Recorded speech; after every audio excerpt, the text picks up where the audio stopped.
Halo Sobat History, apa kabar kalian hari ini? Hari ini kami berdua akan sama-sama membahas tentang penjelajah bangsa Belanda. Sebelum kita masuk sampai ke dalam materi kita, perkenalkan nama saya Belinda Medo. Saya Delvi Mambala. Kami dari Prodi Sejarah, Fakultas Keguruan Ilmu dan Pendidikan, Universitas Persatuan Guru 1945, Kupang, NTT. Nah baik teman-teman, seperti yang ada di judul, kami berdua akan membahas tentang penjelajah bangsa Belanda. Menurut teman-teman sendiri, penjelajah itu apa sih? Atau menurut Kak Delvi nih, penjelajah itu apa Kak? Oke, baik. Jadi penjelajah itu berarti orang yang ingin menemukan sesuatu dengan pergi ke tempat yang asing. Hai. Oke, terima kasih Kak Delvi. Nah teman-teman, Kak Delvi sudah memberitahukan nih tentang apa itu penjelajah.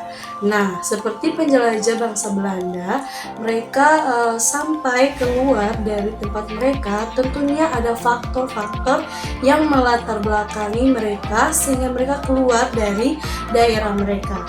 Yang pertama yaitu adanya perang salib, dan yang kedua runtuhnya Konstantinopel, dan yang ketiga Kak, Kebutuhan terhadap pramuka gempa, perkembangan ilmu pengetahuan dan teknologi, dan yang terakhir itu ada semangat glory dan gospel.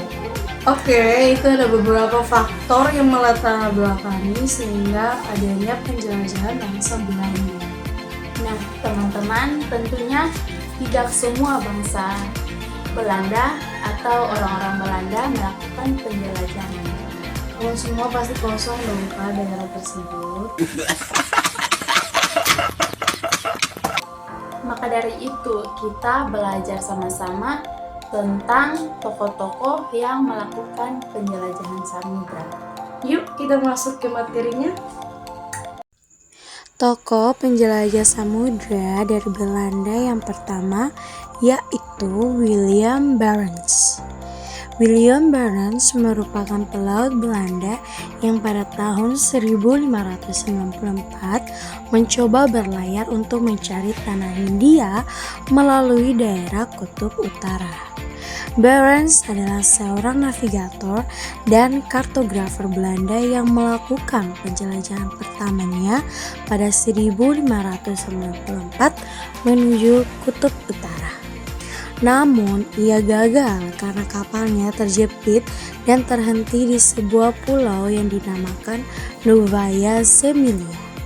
Setelah terdampar hampir 1 tahun di Novaya Zemlya, Barents memutuskan untuk kembali ke Belanda pada 1597, tetapi meninggal dalam perjalanan. Tokoh yang kedua yaitu Cornelis de Houtman. Tahun 1565, pelaut Belanda yang lain yakni Cornelis de Houtman dan Peter de Keyser memulai pelayaran. Kedua pelaut ini bersama armadanya dengan kekuatan 4 kapal dan 249 awak kapal beserta 64 pucuk meriam melakukan pelayaran dan penjelajahan samudra untuk mencari tanah Hindia yang dikenal sebagai penghasil rempah-rempah. Cornelis de Houtman mengambil jalur laut yang sudah biasa dilalui orang-orang Portugis. Tahun 1596, Cornelis de Houtman beserta armadanya berhasil mencapai Kepulauan Nusantara. Ia dan rombongannya mendarat di Banten. Sesuai dengan niatnya untuk berdagang, maka kehadiran Cornelis de Houtman diterima baik oleh rakyat Banten. Waktu itu di Kerajaan Banten bertepatan dengan masa pemerintahan Sultan Abdul Muwakir Mahmud Abdul Qadir. Dengan melihat pelabuhan Banten yang begitu strategis dan adanya hasil tanaman rempah-rempah di wilayah itu, Cornelis de Houtman berambisi untuk memonopoli perdagangan di Banten. Dengan kesombongan dan kadang-kadang berlaku kasar, orang-orang Belanda memaksakan kehendaknya. Hal ini tidak dapat diterima oleh rakyat dan penguasa Banten. Oleh karena itu, rakyat mulai membenci bahkan kemudian mengusir orang-orang Belanda itu. Cornelis de Houtman dan armadanya segera meninggalkan Banten. Tokoh yang berikut adalah Jacob van Heemskerck. Ekspedisi penjelajahan berikutnya segera dipersiapkan untuk kembali menuju Kepulauan Nusantara. Rombongan kali ini dipimpin antara lain oleh Jacob van Heemskerck. Tahun 1598, van Heemskerck dengan armadanya sampai di Nusantara dan juga mendarat di Banten. Heemskerck dan anggotanya bersikap hati-hati dan lebih bersahabat. Rakyat Banten pun kembali menerima kedatangan orang-orang Belanda. Belanda mulai melakukan aktivitas perdagangan. Yang berikut, Jacob van Neck. Setelah sampai Banten, Belanda mulai melakukan aktivitas perdagangan. Kapal-kapal mereka mulai berlayar ke timur dan singgah di Tuban.